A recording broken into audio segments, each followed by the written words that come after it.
जय हिंद दोस्तों। एक बहुत बड़ी जियोपॉलिटिकल डेवलपमेंट सामने आई है साउथ चाइना सी में। जी हां, ताइवान कोस्ट पर ATSAMS डिप्लॉयमेंट, चाइना की वार्निंग और एशिया पैसिफिक का स्ट्रेटेजिक फ्यूचर। आज हम इसी के ऊपर बात करने वाले हैं। जैसा कि हम जानते हैं, ताइवान स्ट्रेट सिर्फ एक सी रूट नहीं है। ये दुनिया के सबसे सेंसिटिव जियोपॉलिटिकल फ्लैश पॉइंट्स में से एक है। यहाँ जो भी मिलिट्री मूवमेंट होता है, उसका इम्पैक्ट रीजनल ही नहीं, ग्लोबल लेवल पर महसूस किया जाता है। अब रिपोर्ट्स इंडिकेट कर रही हैं कि ताइवान अपने कोस्टल एरियाज के करीब यूनाइटेड स्टेट्स के ATSAMS बैलिस्टिक मिसाइल्स डिप्लॉय करने पर विचार कर रहा है। चाइना ने इसे एक सीरियस प्रोवोकेशन बताया है। कुछ ऑफिशियल स्टेटमेंट्स में सिवियर कॉन्सिक्वेंसेस जैसे शब्द इस्तेमाल किए गए हैं। लेकिन क्या ये एस्केलेशन वॉर की तरफ सिग्नल करता है या फिर ये डेटरेंस स्ट्रैटेजी का पार्ट है? आज हम इस पूरे इशू को मिलिट्री कैपेबिलिटी, स्ट्रैटेजी और रीजनल बैलेंस के पर्सपेक्टिव से डिटेल में समझेंगे। सबसे पहले बैकग्राउंड। 1949 के बाद से चाइना और ताइवान का पॉलिटिकल स्टेटस अनरिजॉल्व्ड है। बीजिंग ताइवान को अपना ब्रेकअवे प्रोविंस मानता है।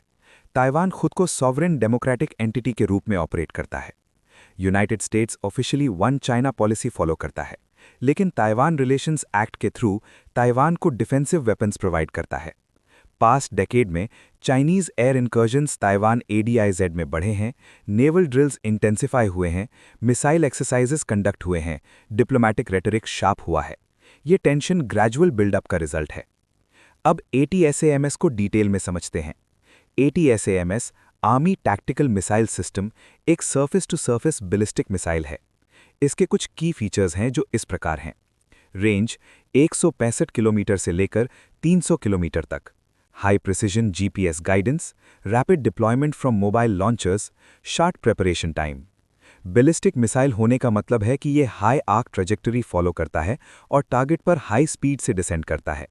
इसका इंटरसेप्शन विंडो लिमिटेड होता है कंपेयर्ड टू क्रूज मिसाइल्स।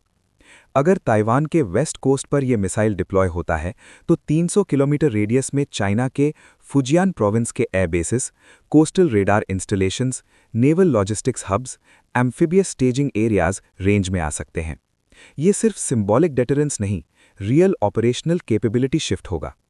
अब चाइना के पर्सपेक्टिव से देखें तो चाइना ने पास्ट 20 सालों में anti axis anti denial strategy develop की है। इसका ऑब्जेक्टिव ये है कि ताइवान स्ट्रेट में एक्सटर्नल इंटरवेंशन को डिफिकल्ट बनाना। अगर ताइवान के पास लॉन्ग रेंज स्ट्राइक ऑप्शन होता है तो चाइना को अपने air defence deployment, missile shield coverage, early warning radar network और फॉरवर्ड बेस पोजिशनिंग रिवाइज करना पड़ेगा। चाइना के पास HQ-9 और S-400 सिस्टम्स हैं, लेकिन मिसाइल डिफेंस कभी 100% गारंटी नहीं देता। स्ट्रेटेजिक प्लानिंग में अनसर्टेनिटी कॉस्ट बढ़ाती है और डेटरेंस का बेस ही कॉस्ट कैलकुलेशन होता है। यहाँ एक क्रिटिकल कॉन्सेप्ट आता है, डेटरेंस स्टेबिलिटी। अगर दोनों साइड्स के पास स्ट्राइक कैपेबिलिटी हो तो डायरेक्ट कॉन्फ्लिक्ट का रिस्क कम हो सकता है, क्योंकि दोनों को लॉस का पता होता है। लेकिन अगर मिस कैलकुलेशन हो जाए तो, अगर रेडार एरर हो, अगर मिलिट्री ड्रिल को अटैक समझ लिया जाए तो एस्केलेशन स्पाइरल शुरू हो सकती है। इसलिए ताइवान स्ट्रेट में कम्युनिकेशन चैनल्स और क्राइसिस मैनेजमेंट बहुत इंपॉर्टेंट होते हैं। ताइवान स्ट्रेट ग्लोबल ट्रेड का मेजर आर्टरी है। दुनिया के सेमीकंडक्टर सप्लाई चेन का सिग्निफिकेंट हिस्सा ताइवान में प्रोड्यूस होता है। अगर टेंशन एस्केलेट होती है तो ग्लोबल मार्केट्स रिएक्ट करेंगे, शिपिंग इंश्योरेंस रेट्स बढ़ेंगे, एनर्जी रूट्स इंपैक्ट हो सकते हैं। जापान और साउथ कोरिया जैसे देश सिक्योरिटी कैलकुलस रिवाइज कर सकते हैं। यूनाइटेड स्टेट्स के लिए ये क्रेडिबिलिटी का सवाल भी है। इसे अगर हम सिनारियो वाइज देखें तो scenario 1 main, limited deployment plus symbolic response. Scenario 2 military drills intensify plus grey zone tactics. Scenario 3 political sanctions plus diplomatic pressure. Scenario 4 इसकी बहुत लो प्रोबेबिलिटी है, डायरेक्ट मिलिट्री कॉन्फ्रंटेशन। इसके चांसेस बहुत कम हैं, बट अगर हम देखें तो मोस्ट एनालिस्ट्स के हिसाब से कंट्रोल टेंशन ही मोस्ट लाइकली पाथ है। ATSAMS डिप्लॉयमेंट सिर्फ एक वेपन सिस्टम की बात नहीं, ये पावर पोजिशनिंग है, ये सिग्नलिंग है, ये डेटरेंस आर्किटेक्चर का एवोल्यूशन है। रियल बैटलफील्ड शुरू होने से पहले कैलकुलेशन बैटलफील्ड होता है, और ताइवान स्ट्रेट में अब वही कैलकुलेशन चल रहा है। सवाल ये नहीं कि मिसाइल डिप्लॉय होगा या नहीं, सवाल ये है क्या दोनों तरफ एस्केलेशन कंट्रोल मेंटेन रहेगी। आगे अगर इस पर और भी डेवलपमेंट सामने आती है तो मैं उस पर भी वीडियो लेकर जरूर आऊंगा। आपका स्ट्रेटेजिक व्यू क्या है इसमें?